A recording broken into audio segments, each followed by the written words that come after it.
जहां एक और विपक्षी गठबंधन आईएनडीआईए के नेता 2024 में बीजेपी को पटकनी देने के लिए मुंबई में रणनीति बना रहे थे, वहीं प्रधानमंत्री नरेंद्र मोदी ने एक देश एक चुनाव का पत्ता फेंककर सबको चौंका दिया। मोदी सरकार ने एक देश एक चुनाव की संभावना तलाशने के लिए एक कमेटी भी बना दी है। अगर एक देश एक चुनाव होता है तो आईएनडीआईए गठबंधन के दलों के लिए मुश्किलें खड़ी हो जाएंगी, क्योंकि लोकसभा चुनाव के लिए साथ आए कई दल विधानसभा चुनाव एक दूसरे के खिलाफ ही लड़ने वाले हैं और इसका वो बाकायदा ऐलान भी कर चुके हैं। तो एक देश एक चुनाव आखिर है क्या? इस दिशा में मोदी सरकार ने एक बड़ा कदम उठाया है, जब पूर्व राष्ट्रपति रामनाथ कोविंद की अध्यक्षता में आज एक समिति बनाने का ऐलान किया गया है।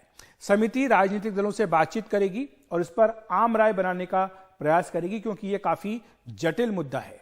बताया गया कि संविधान विशेषज्ञों के साथ साथ अन्य विद्वानों से भी इस मुद्दे पर चर्चा की जाएगी। समिति लोकसभा तथा विधानसभा के चुनाव एक साथ कराने की व्यवहारिकता भी देखेगी कि वाकई ये संभव है या नहीं। एक साथ चुनाव अगर होते हैं तो इसका तरीका क्या हो सकता है, इसका सुझाव भी ये समिति देगी। समिति के अन्य सदस्यों तथा समय सीमा के बारे में जानकारी अभी नहीं दी गई है। आपको बता दें कि जब समिति का ऐलान हुआ है उसके बाद बीजेपी अध्यक्ष जेपी नड्डा पूर्व राष्ट्रपति रामनाथ कोविंद से मिले और वहां पर मिलकर उन्होंने बीजेपी का क्या रुख है इस महत्वपूर्ण मुद्दे पर वो भी उनके सामने रखा है। तो आखिर क्या हो सकता है एक देश एक चुनाव के मुद्दे पर? इसमें आगे बढ़ने के लिए सरकार को संविधान में संशोधन करना होगा।